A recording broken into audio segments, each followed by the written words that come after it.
படம் முடிஞ்சதுக்கப்புறம் கொஞ்சம் ரோலிங் டைட்டில்ஸ் போவோம். இந்தியன் 3யோட ட்ரைலர் வந்து இதோட நீங்க பார்க்கலாம். எவ்வளவு நேரம் அந்த trailer? The Chennai Silks and Sunland Refined Sunflower Oil presents Master Inspirers with Director Shankar, powered by Madurai Sri Murugan Travel Agency, A2B Beach Restaurant and BGP Universal Kingdom. சாகர நாள் தெரிஞ்சா வாழ்ற நாள் நரகமாயிடும். ஆனா அந்த டயலாக் சொன்ன உடனே ஒரு ஹீரோ வந்துட்டு போனாரு சங்கர். அது அழகா அப்படி வந்துட்டு சொந்த மகனா இருந்தா கூட சரி, அவர் வந்து தப்பு செஞ்சா பொறுத்துக்க மாட்டாரு. அதனுடைய எக்ஸ்டென்ஷன் தான் இதுல வந்து அந்த 0 டாலரன்ஸ். 28 வருஷத்துக்கு அப்புறம் இப்போ வந்துருக்கு. இந்த படத்துல ஒரு பாட்டுல எதுவுமே மாறல, யாரும் திருந்தலைங்கிற மாதிரி ஒரு லைன் வருது. ஸோ அதே சூழல் அப்படியே தான் இருக்கு இன்னமும் அப்படின்னு நினைக்கிறீங்களா? இல்லை, அதுக்கு பதில் நீங்கள் நியூஸ் பேப்பர் எடுத்து பாருங்கள். இங்கே வந்து லஞ்சம் வாங்கினவங்க கைது, இங்கே வந்து லஞ்சம் கேட்டாங்க. அந்த செய்தியை பார்க்கும்போது உடனே நமக்கு மைண்டில் தோன்றுது மீண்டும் சேனாபதி. ஆமாம்.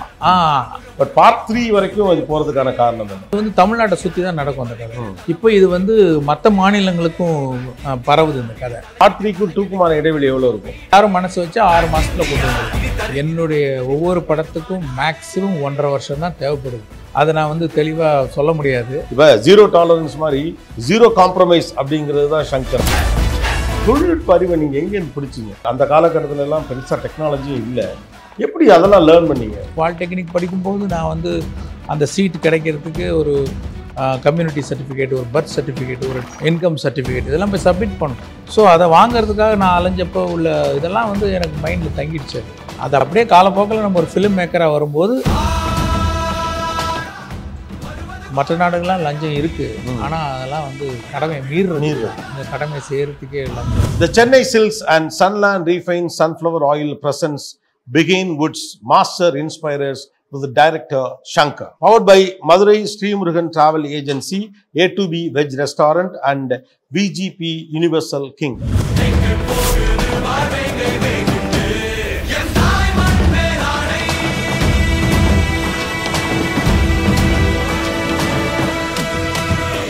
அனைவருக்கும் வணக்கம். Welcome to master inspirers. இன்னைக்கு மாஸ்டர் இன்ஸ்பைரர்ஸ்ல நம்முடைய கெஸ்ட் யார்னா இந்தியாவின் ஏஸ் டைரக்டர் சங்கர் அவர்கள். வணக்கம் சார். வணக்கம். ரொம்ப சந்தோஷம் உங்களை சந்திக்கிறதுல. லுக் சோ டயர்ட், கண்டினியூஸ்லி பல இடங்களுக்கு நீங்கள் ட்ராவல் பண்ணிகிட்டே இருப்பீங்க அப்படின்னு நினைக்கிறேன். ஒரு சின்ன கேப்புக்கு அப்புறம் ரொம்ப எதிர்பார்ப்போடு வருகிற ஒரு படம். ஃபர்ஸ்ட் லுக்லேருந்து ட்ரெய்லர்லேருந்து எல்லாமே ஒரு கூடுதல் கவனத்தை உண்டாக்குது. அதில் ரொம்ப கவனிக்க வேண்டிய ஒரு தோணுது வந்து 0 டாலரன்ஸ் அப்படிங்கிறது ஒரு முக்கியமான டேக் அதில் போட்டிருந்தது. இதுதான் ஒட்டுமொத்த படத்தோட பேஸா 0 டாலரன்ஸ் அப்படிங்கிறது. அது என்னென்னா அவருடைய இந்த காலகட்டத்தினுடைய தேவை 0 டாலரன்ஸ் அப்படின்ற மாதிரி அவர் கதையில் சொல்லுவார் கமல் சார். என்னன்னா அவரை பொறுத்த வரைக்கும் அந்த சேனாபதி கேரக்டர் வந்து கமல் சார்னு சொன்ன சேனாபதி கேரக்டர் பற்றி உங்களுக்கு பார்ட் 1லேயே தெரியும். சொந்த மகனாக இருந்தால் கூட சரி, அவர் வந்து தப்பு செஞ்சால் பொறுத்துக்க மாட்டார் அப்படின்ற மாதிரி காமிச்சிருக்கோம். அதனுடைய எக்ஸ்டென்ஷன் தான் இதில் வந்து அந்த 0 டாலரன்ஸ். ஆக்சுவலாக சீக்வல்லாம் கொஞ்சம் ஒரு ஷார்ட்டர் பீரியடுக்குள்ளே வந்துடும். இப்போ இருக்கக்கூடிய சீசன்ஸ் எல்லாம் பார்க்குறப்போ எந்திரனே கூட வந்து அதோட சீக்வல் ஷார்ட்டர் பீரியடுக்குள்ளே வந்தது. ஒரு லாங் கேப்புக்கு அப்புறம் கிட்டத்தட்ட 30 வருஷத்துக்கு அப்புறம் 28 வருஷத்துக்கு அப்புறம் இப்போ வந்திருக்கு. அந்த காலகட்டத்தில் அந்த படத்தில் இருந்த இன்டென்ஸ் இருக்குல்ல, ஊழலுக்கு எதிரான சங்கர் மாதிரியான ஒரு இயக்கருடைய பார்வை இதில் கமலஹாசன் பொருந்தி போகுது. அதே சூழல் இன்னமும் அப்படியே இருக்குன்னு நினைக்கிறீங்களா? ஆனால் இந்த படத்தில் ஒரு பாட்டில் எதுவுமே மாறலை, யாரும் திருந்தலைங்கிற மாதிரி ஒரு லைன் வருது. ஸோ அதே சூழல் அப்படியே தான் இருக்கு இன்னமும் அப்படின்னு நினைக்கிறீங்களா? இல்லை, அதுக்கு பதில் நீங்கள் நியூஸ் பேப்பர் எடுத்து பாருங்கள். இப்போ வந்து அந்த படம் எடுத்தப்போ நியூஸ் பேப்பரில் என்ன செய்திகள் வந்தது. இப்போ இன்றைக்கி எடுத்து பார்த்தீங்கன்னா வந்து இங்கே லஞ்சம் கேட்குறாங்க, அங்கே லஞ்சம் கொடுத்தாங்க, இங்கே ஒரு விவசாயி பாதிக்கப்பட்டார் அப்படின்ற செய்தி இன்றைக்கி வந்துட்டு இருக்கா இல்லையா? அப்புறம் ரெலவெண்ட் தானே இல்லையா? ஓகே. அப்போ வந்து அதாவது அதோடைய அடிப்படை என்பது ஊழலுக்கு எதிரான, லஞ்சத்திற்கு எதிரான ஒரு பார்வை தான் இந்த படம். இல்லை, இன்னும் கொஞ்சம் விரிவாக இருக்குது. நீங்கள் வந்து ஆக்சுவலாக வந்து சீக்குவல் எடுக்கிற ஐடியா வந்து முதல்ல இல்லை. ஆக்சுவலாக இந்தியன் படம் முடிச்சதுக்கப்புறம் கமல் சார் சொன்னார், நம்ம வந்து பார்ட் 2 பண்ணலாமா அப்படின்னாரு. நல்லா இருக்கும் சார், ஆனால் கதை இல்லை சார்.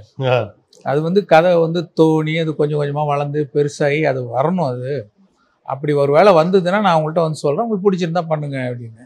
சரின்னு விட்டுட்டோம். அப்புறம் அந்த படம் ரிலீஸ் ஆனதுக்கப்புறம் ஒரு 2-3 படம் கழித்து ஒவ்வொரு படம் முடிஞ்சோன்னு அடுத்து என்ன பண்ணலான்னு யோசிப்போம் இல்லையா? அப்படி யோசிக்கிற ஒரு காலகட்டத்தில் நம்ம நியூஸ் பேப்பரை பார்க்கும்போது இந்த மாதிரி இங்கே வந்து லஞ்சம் வாங்கினவங்க கைது, இங்கே வந்து லஞ்சம் கேட்டாங்க. அந்த செய்தியை பார்க்கும்போது உடனே நமக்கு மைண்டில் தோன்றுறது சேனாபதி கேரக்டர் தான். மீண்டும் சேனாபதி தேவை. ஆமாம். இப்போது சேனாபதி வந்தால் நல்லா இருக்குமா அப்படின்னும் போது யோசிக்கும் போது அந்த உணர்வு இருக்குது, சேனாபதி திரும்பி வரணுன்ற உணர்வு இருக்குது. ஆனால் அது ஒரு கதையாக கன்வெர்ட் ஆகலை. ஷேப் பண்ண முறை. ஆமாம். ஒரு அப்புறம் ஒவ்வொரு படம் முடிஞ்சதுக்கப்புறம் இதே தான், அதே நியூஸ் பேப்பர், அதே தாத்தாவோட ஞாபகம், மறுபடியும் வந்தால் எப்படி இருக்கும், ஆனால் கதை வரல.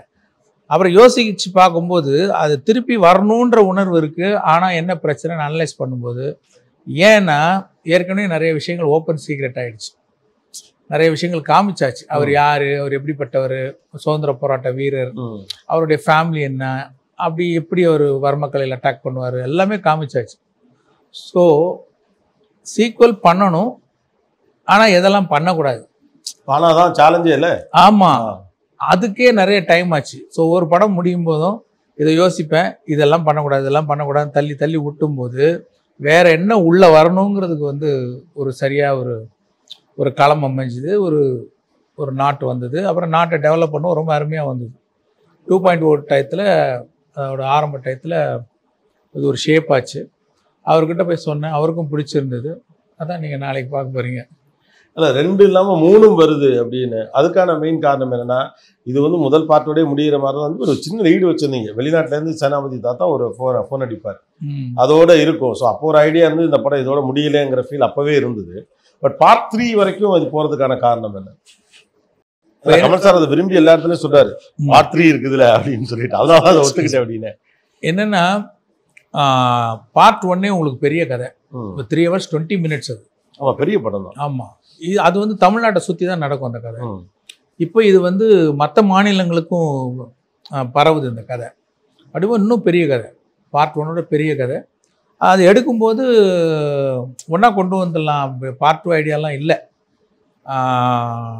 ப்ரொடியூசர்ஸ் கூட சொன்னாங்க, ஒரு 2 பார்ட்டாக பண்ணலாமா அப்படின்ற மாதிரி சொன்னாங்க. இல்லை நம்ம எடுப்போம் அப்படின்ற மாதிரி சொல்லிவிட்டு, ஒரு முடிஞ்சதுக்கப்புறம் எடிட் பண்ணும்போது பார்த்தா ஜென்ரலாக ஒரு பஞ்ச் ஆஃப் சீன்ஸை தூக்கி வச்சுருவோம். என் படத்தில் இப்படி எதுவும் எடுத்து வச்சதில்லை. ஜென்ரலாக வந்து இல்லை, ஒவ்வொரு சீனை குறைச்சி ஒரு 80% குறைப்போம், ஒரு 70% குறைப்போம், மிஞ்சி போனால் 50% குறைப்போம். அது காட்சிக்கு காட்சி வேறுபடும். ஸோ இதை எடிட் பண்ணி ஷார்ப் பண்ணும்போது ஒரு அளவுக்கு மேலே நின்றுடுச்சு. அதுக்கு மேலே சேச்சுரேஷன் பாயிண்ட், அதுக்கு மேலே குறைக்க முடியாது. ஓகே, தேவைப்படுது. தேவைப்படுது. ஏன்னா எல்லா காட்சியுமே நல்லா வந்திருக்கு என்னை பொறுத்த வரைக்கும். ஸோ எந்த காட்சியும் தூக்க முடியல. எதையும் அதுக்கு மேலே குறைச்சா அதனுடைய ஜீவன் போயிடுது, ஒரு சோல், அதில் இருக்கிற ஒரு ஃபீல் போயிடுது. அப்படின்னும் போது ஒரு தெளிவாக அப்படி என்ன பண்ணலாம் அப்படின்னு யோசிக்கும்போது அப்போ பார்த்தா ஒரு 2 கதையாக அது எனக்கு தெரிய வந்துச்சு. இதுவுமே வந்து ஒரு முழுமையோட ஒரு ஸ்டார்ட்டு, அதுக்கு ஒரு பிரச்சனை, அதனுடைய க்ரோத்து, அப்புறம் அதுக்கு ஒரு சால்வேஷன், ஒரு ஃபினிஷிங் ஒன்று இருக்குது. அடுத்ததுலேயும் அப்படி ஒன்று இருக்குது அப்படின்னு தெரிஞ்ச உடனே சரி இதை 2 பாகமாக பண்ணலாம் அப்படிங்கிற மாதிரி முடிவு பண்ணோம். ஸோ அதுக்காக இப்போ முதல் படத்துக்கும் இதுக்குமான இடைவெளி ரொம்ப அதிகம். பார்ட் 3க்கும் 2க்குமான இடைவெளி எவ்வளோ இருக்கும்? என்னை பொறுத்த வரைக்கும் எல்லாரும் மனசு வச்சு 6 மாதத்துல கொண்டு வந்துடலாம். இப்போ 2வது பார்ட்லேயே 3வது பார்ட்டுக்கான லீடு ஏதாவது இருக்கா? ஆமாம், இந்த கதை முடியும் போதே ஒரு கிளிம்ஸ் மாதிரி ஆட் பண்ணியிருக்கோம். வந்து படம் முடிஞ்சதுக்கப்புறம் கொஞ்சம் ரோலிங் டைட்டில்ஸ் போவோம்.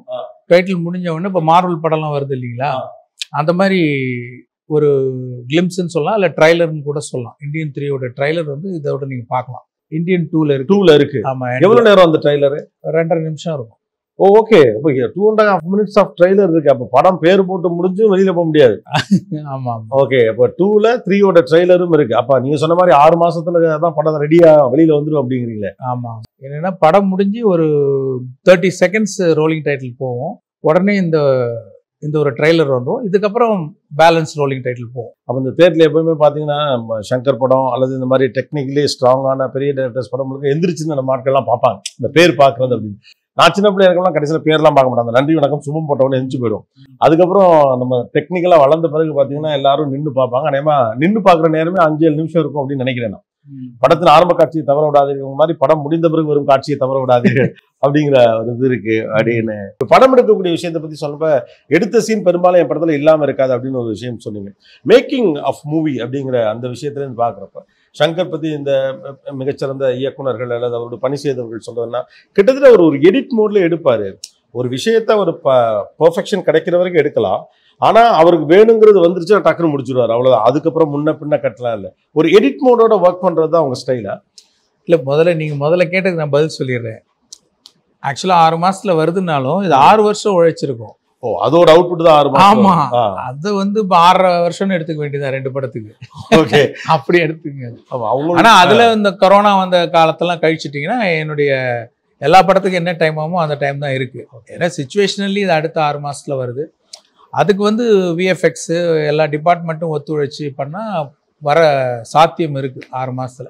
அடுத்து நீங்க கேட்டது வந்து நான் வந்து ஒரு சந்திரசேகர் சார்ட்டேருந்து வந்தேன், டைரக்டர் எஸ்.ஏ. சந்திரசேகர் சார். அவரும் எதையும் மாதிரி வீணாக்க மாட்டார். கரெக்டாக என்ன தேவையோ அது மட்டும்தான் எடுப்பார். ட்ரிம்மிங்லாம் பார்த்தீங்கன்னா ரொம்ப குறைவாக தான் ரிமூவ் பண்ணும். கரெக்டாக என்ன வேணும் அப்படிதான் எடுப்பார். ஸோ அவர்கிட்டேருந்து பழகி வந்ததுனால எனக்குமே அது எடிட்டில் எவ்வளோ வருதுன்னா அவர் கூட இருந்து பார்த்துருக்கறனால ஸோ என்ன தேவையோ அதை கரெக்டாக பிளான் பண்ணி பேப்பர் ஒர்க் கூட தான் நான் எடுப்பேன். இன்னும் படத்துக்கு படம் நமக்கு அனுபவம் கூடும்போது தெளிவாக தெரிஞ்சிருது, இவ்வளோதான் வரும், இதுதான் வரும், இவ்வளோ போகிறோம் அப்படின்னு. எக்ஸ்ட்ரா ஷார்ட்ஸ்லாம் எடுக்கிறதே இல்லை, 1-2 எடுப்பேன், அவ்வளோதான், மற்றபடி எடுக்கிறது இல்லை. இப்போ ஜென்ரலாக கிடைக்கிற கண்டென்ட் எடுத்துப்போம், நமக்கு சாஃப்ட்வேர் இருக்க வரைக்கும் நல்லது தானே, ஒரு சேஃப் சைடுக்குன்னு ஒரு தோற்றம் இருக்கும். அவங்க சில நேரம் நிறைய எடுத்துருவாங்க அப்படின்னு சொல்லுவாங்க. பட் அப்படி எடுப்பதில்லை, இதுதான் காட்சி, எனக்கு இவ்வளோதான் வேணுங்கிற தெளிவோடு ஒரு படம் எடுக்கிறப்பையும் கூட சங்கர் படங்களுக்கான கால அவகாசங்கிறது எப்பொழுதுமே வழக்கத்தை விட அதிகமாக இருக்குது. ஐ மீன் பொதுவான ஒரு பொது பார்வையிலேருந்து பார்க்குறப்ப ரொம்ப டைம் எடுத்து படம் பண்ணுறவன்னு. அதுக்கான ரீசன் என்ன? என்னுடைய ஒவ்வொரு படத்துக்கும் மேக்சிமம் 1.5 வருஷம் தான் தேவைப்படுது. அதுக்கு மேலே அது தாமதமாகிறதுக்கு புறக்காரணங்கள் தான் வந்து அதை நான் வந்து தெளிவாக சொல்ல முடியாது. அதில் பல காரணங்கள், ஒருவேளை செட்டு ரெடி ஆகாமல் இருக்கிறதுக்கு நிறைய காரணங்கள் இருக்கும். அது எனக்கு தேவை 1.5 வருஷம் தான் ஒரு படத்துக்கு. அது எதிர்பாராம ஒவ்வொரு படமும் இப்படி. ஸோ அது ஒரு டைரக்ஷனுக்காக நடக்கிற டிலே இல்லை. ஸோ அதை தாண்டிய புறக்காரங்கள் which you don't want to discuss about that also. நிறைய விஷயங்கள் சேர்ந்து தான் சினிமா அப்படி. ஆமாம் ஆமாம். ஓகே, ஒருவேளை ஒரு பெர்ஃபெக்டா படம் எடுக்கிறது அப்படிங்கிற ஒரு அப்ரோச்சோட ஒரு படம் பண்றப்ப இது மாதிரியான தாவரங்கள். Sorry to interrupt. உங்களுக்கு ஒரு உதாரணம் சொல்லணும்னா இப்போ 2.0 எடுத்துங்க. அந்த படம் முடிஞ்சு போச்சு.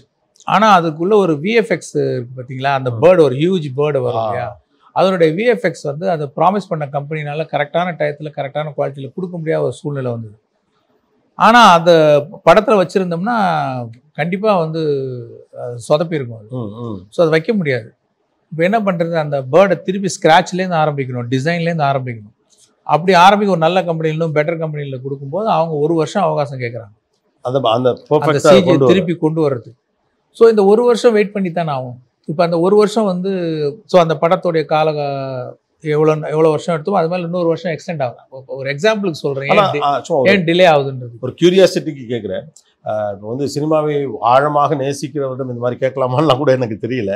இப்போ 0 டாலரன்ஸ் மாதிரி 0 காம்ப்ரமைஸ் அப்படிங்கிறது தான் சங்கர். ஏன்னா அந்த படத்தில் அந்த பறவை முக்கியமான ரோல் பிளே பண்ணுது. ஏன்னா அந்த படத்தில் அது ரொம்ப எல்லாரையும் மெய்சிலிக்க வைத்த இடங்கள் அது அந்த இது உள்ள வருதான். அதில் சின்ன அட்ஜஸ்ட்மெண்ட்ஸோட ஓகே இருக்கட்டுமே, 1 இயர் லேட் ஆகுமே அப்படின்லாம் யோசிக்க மாட்டீங்களா? அதெல்லாம் அந்த மாதிரி கொஞ்சம் ஒத்து வர்றது இல்லைங்க. அது வந்து மொத்த படத்தையே பாதிக்க போகுதுன்னு போது எப்படி அனுமதிக்க முடியும்? அதுவும் இல்லாமல் இப்போ ஆடியன்ஸ் ரொம்ப இம்ப்ரூவ் ஆயிட்டாங்க. வந்து என்னன்னா இப்போ சமகாலத்தில் வர ஆங்கில படங்களை பார்க்குறாங்க. பெரிய பெரிய ஹாலிவுட் படங்கள், பெரிய பட்ஜெட்டில் எடுக்கப்பட்ட படங்கள், அதனுடைய சிஜிலாம் பார்த்துட்டாங்க. அவங்கள்ட்ட போய் நம்ம சொல்லிட்டு இருக்க முடியாது, ஏங்க இது இந்திய படங்க, இது தமிழ் படங்க, இதுக்கு மேலே அது பட்ஜெட் போட முடியாதுங்க, அது ஹாலிவுட் படங்க, வேர்ல்டு மார்க்கெட்டு, அவ்வளோ பட்ஜெட்டில் போட முடியாதுலாம் நம்ம சொல்லிட்டு இருக்க முடியாது. நம்ம இந்திய படத்துக்கு ஒரு பட்ஜெட்டுன்றதை விட இது பெரிய பட்ஜெட் தான், 2.0. அதுக்கும் மேலே அது செலவு பண்ண முடியாது. ஸோ அதை மைண்டில் வச்சு தான் ஒர்க் பண்ண வேண்டியதாக இருக்குது.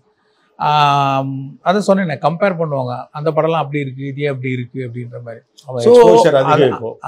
ஸோ அந்த ஆடியன்ஸ், அந்த ஆங்கில படங்களை பார்த்த ஆடியன்ஸ் கிட்ட நம்ம போகிறோன்னு போது கொஞ்சம் கவனமாக தான் போகணும். அது கொஞ்சம் சுமாரான ஒரு விஷயத்தெல்லாம் எடுத்துகிட்டு போகிறது வந்து கொஞ்சம் கஷ்டம். சங்கர் படம் அப்படின்னாலே விஎஃப்எக்ஸ், லைட்டிங்ஸ், அதோடைய பிரம்மாண்டம், அப்புறம் புதிய தொழில்நுட்பங்களை பயன்படுத்துவது இப்படியான ஒரு விஷயம் இருக்குது. அதுவும் கமல் அவர்களோடு சேரும்போது அவரும் ஈக்குவலி விஎஃப்எக்ஸ் டெக்னாலஜி விஷயங்களை ரொம்பவும் பாண்டித்யம் பெற்றவர்.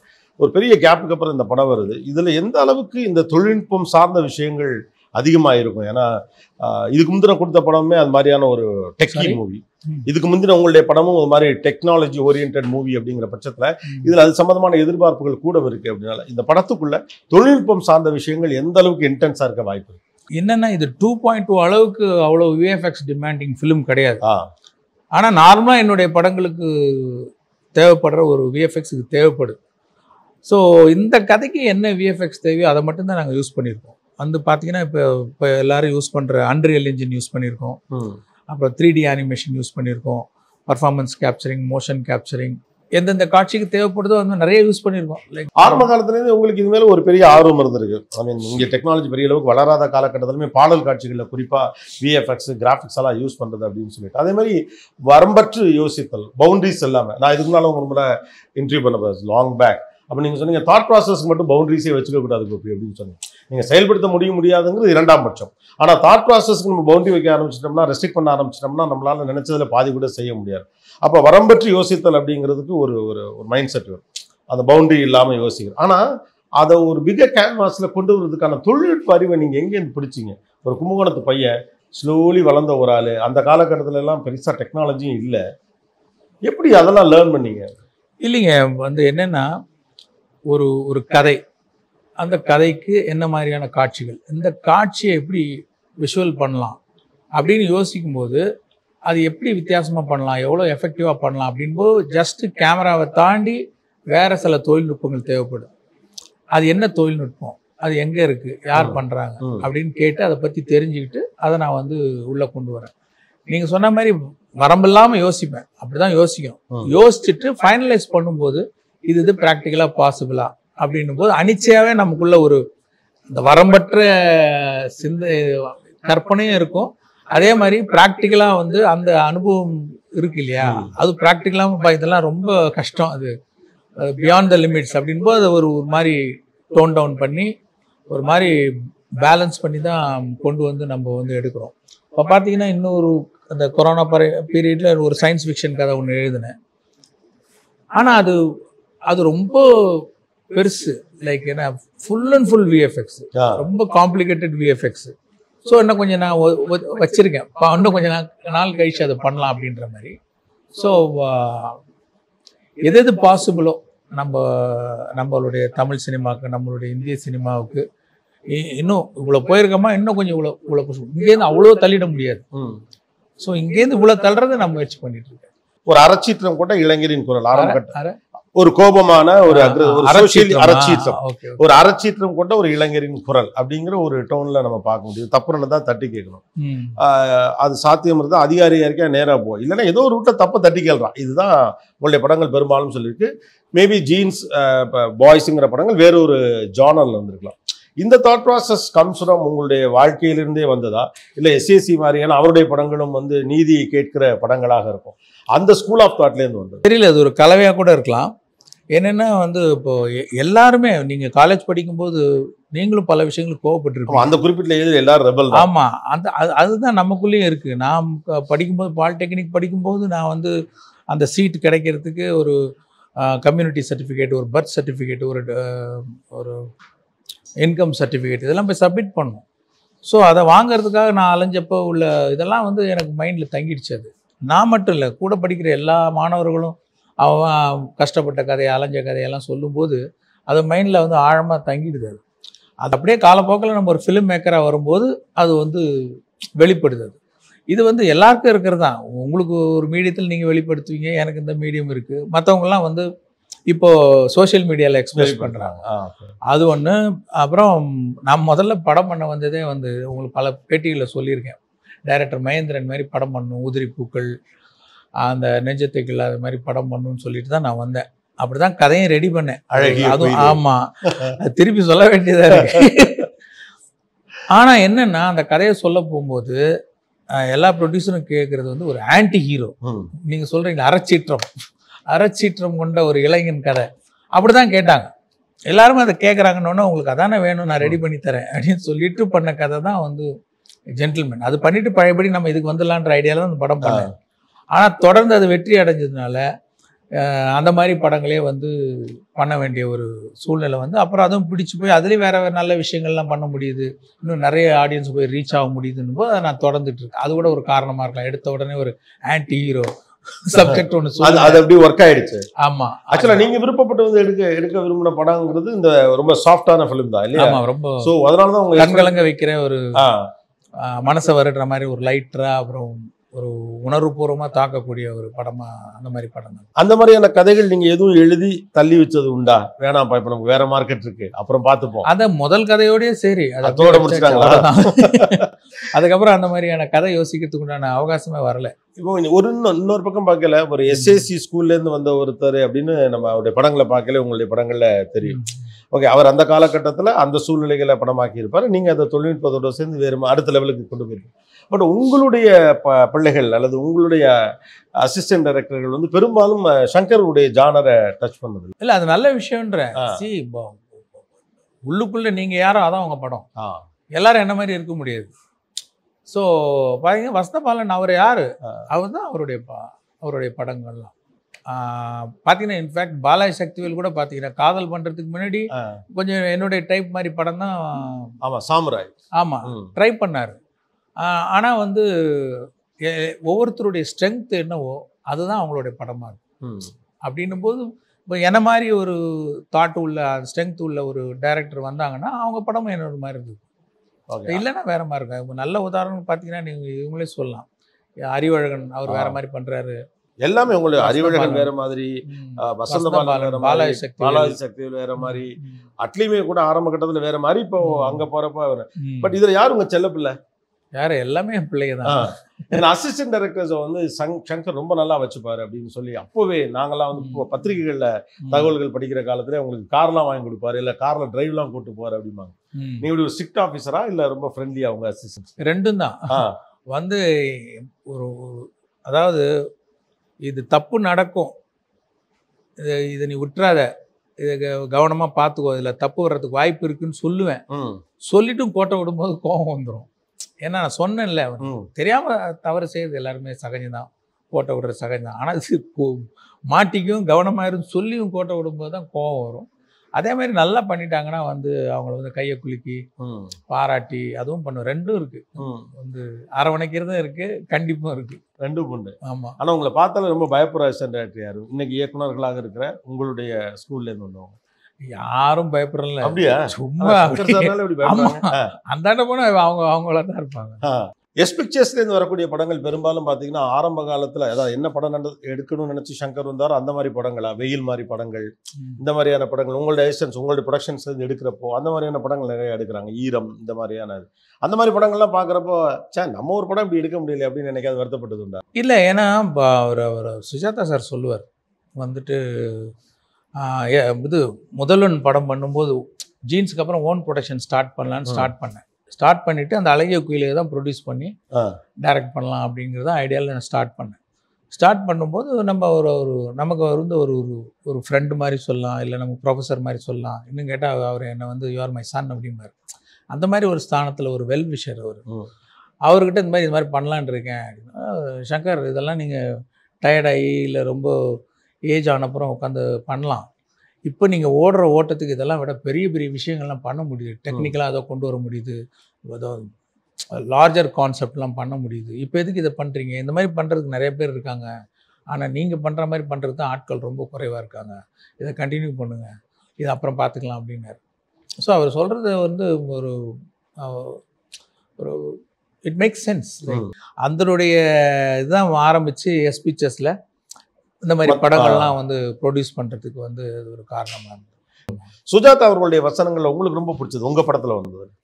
நிறையா இருக்குங்க. வந்து பார்த்தீங்கன்னா இந்தியன்லேயே வந்து மற்ற நாடுகள்லாம் லஞ்சம் இருக்குது, ஆனால் அதெல்லாம் வந்து கடமை மீறுறது தான். எங்கள் கடமை செய்கிறதுக்கே லஞ்சம் இருக்குது அப்படிங்கிற மாதிரி. இப்போ நீங்கள் சட்டன்னு கேட்டோன்னே எனக்கு சாகுற நாள் தெரிஞ்சா அந்த டைலாக் நான் எழுதின வசனம் அது உங்கள் வசனம்? ஆமாம், நான் அது சுஜாதாவின் வசனம் நினைச்சிருந்தேன். அது நான் எழுதின வசனம். அது அல்ல, அது வந்து சுஜாதா எழுதி நீங்க ஷேர் பண்ணதா இல்ல டைரக்டா நீங்களே? நானா எழுதி. அப்ப சொல்லுங்க அந்த டயலாக், ரொம்ப நல்ல டயலாக். சாகுற நாள் தெரிஞ்சா வாழ்ற நாள் நரகமாயிடும். ஆனா அந்த டயலாக் சொன்ன உடனே ஒரு ஹீரோ வந்துட்டு போனாரு சங்கர்ட்ட. இப்போ அந்த அழகா அப்படி வந்துட்டு நடிக்க தானே வந்தவர் நீங்க. இல்லை நடிக்கணுன்ற ஆசையில் தான் வந்தேன். நாடகத்தில் சேர்ந்து ஆக்ட் பண்ணிகிட்டு இருக்கும்போது அப்போது அந்த ஸ்கிரிப்டில் வந்து சொந்த வசனங்கள்லாம் கொஞ்சம் சேர்த்து விட்டுருவேன். ஸோ அப்போ கொஞ்சம் கொஞ்சமாக வந்து ஒரு ஆசை வந்தது, லைக் நம்மளும் ஒரு நாளைக்கு ஒரு ட்ராமாவோ இல்லை படமோ ஒன்று தான் ஒரு படம் பண்ணிடணும் அப்படின்ற மாதிரி இருந்தது தவிர மற்றபடி டேரக்டர் ஆகணுன்ற எண்ணம்லாம் இல்லை. ஸோ நடிப்புக்காக வந்து சான்ஸ் கேட்டு அலையிறத விட அசிஸ்டன்ட் டேரக்டராக சேர்ந்துட்டோம்னா ஈஸியாக இருக்கும். இன்னொன்று அவர்கிட்டேருந்து ஒரு அழைப்பு வந்தது, கொஞ்சம் டயலாக் சைடு இப்போ உடனே சொல்லாதீங்க,